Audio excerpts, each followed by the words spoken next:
Hey lovers, how you doing? Good day wherever you are in the world, be morning, afternoon, or evening. Welcome to another exciting episode on connecting the minds and soul. And I'm your host, Jumoke Ogunsuada. And today we're going to be talking about compatibility. Now, oftentimes, in one of my topics, I do talk about how compatible are you. Now, this is really, really, really, really important when you're considering a long term relationship or marriage with your partner. Now, how compatible are you? Financially, how compatible are you? What are your financial goals? Are you both savers? Are you both spenders? Are you investors? All these things are things that you should know about each other. We have some people who love to save, we'll have some people who just love to spend. Now, if both of them meet each other, it's going to be a huge problem in their relationship.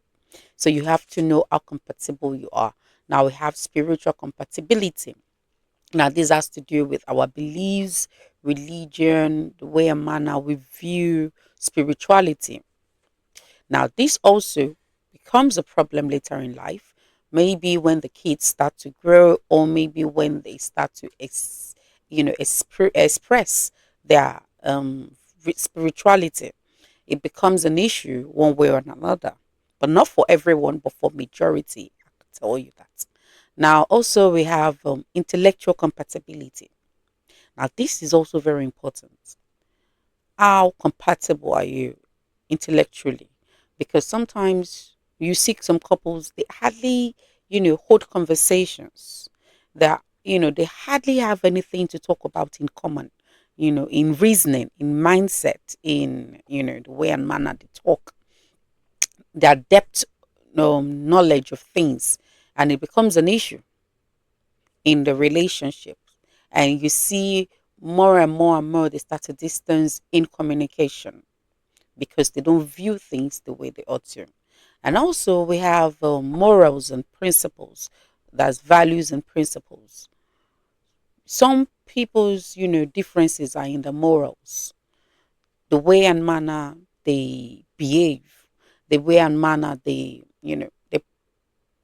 present themselves outside, their values, their principles, towards things, towards people. It matters a lot.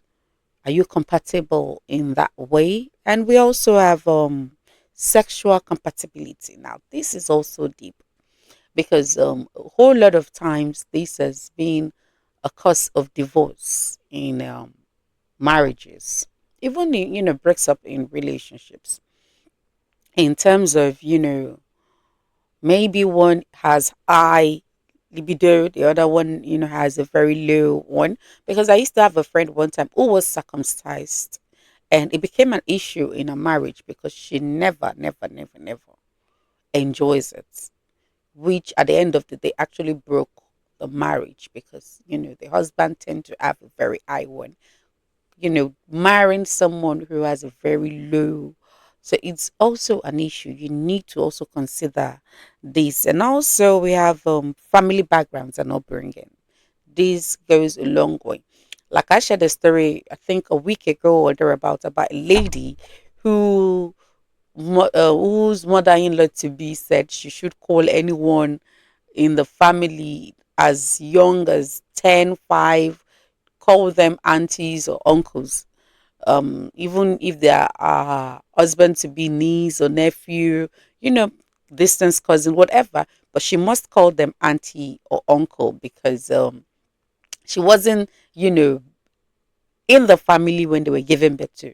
So, per tradition or the culture, she's meant to. And the lady, outrightly declined, and that actually broke the wedding. I think it was about weeks to the wedding, and the mother-in-law called it off, saying there was no way she was going to accept her without she, fulfilling some kind of, or obeying some kind of traditions and culture. So it really goes a long way.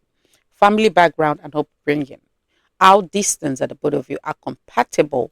Are the both of you? Now, also we have vision, goals, and plans. Now, this also is very deep. The vision, the goals, the plans. What are your plans? What are your visions? Do they align together? Okay, even if they don't align together, how current or how bending are you towards my vision, towards my goals, towards my plans? How interested are you in my vision? How interested are you in my plans? Is it something that even though you know little about, but you can be totally supportive towards, that you can totally blend into and, pick an interest in it? So if I'm going through it, I would have someone who is, supportive enough to go through it with me. So these are things that we must ask during, the axing out period. Now, not just the courtship period, the axing out period. You must know all this one before you even, go deep into, let's say, marriage. When you're considering dating someone, this is something. Only if maybe it's for flings and things like that. Okay, no problem. You don't need to know all that. But in as much as you know, okay, this relationship, I want to give it a try, and and it's something serious, that these are things that you must know about compatibility. Now, if I'm leaving anything out, I'll definitely come up and do the part two of it. But for now, that is all that I have. So please let us always ask the right questions, because somebody asked me, like I'm always like in my videos, I'm like always ask the right questions. Now, what are the right questions? So this is me doing a video about it, the right questions to ask when you're considering dating someone. Okay, so that is it on today's episode. And tomorrow we're going to be coming up with another one. And please do not forget to follow me on all of my social media platform. It is at CMS with Jumoke on Facebook. It is CMS underscore with Jumoke on Instagram, on TikTok, on YouTube. And I want to say a very big thank you to V Radio for always partnering with me on this. And please do well to follow them as well. It is at V Radio Media on Facebook. It is at V Radio on TikTok, YouTube, and Instagram. So until next, I see you. Stay blessed, stay shining, stay beautiful. Bye.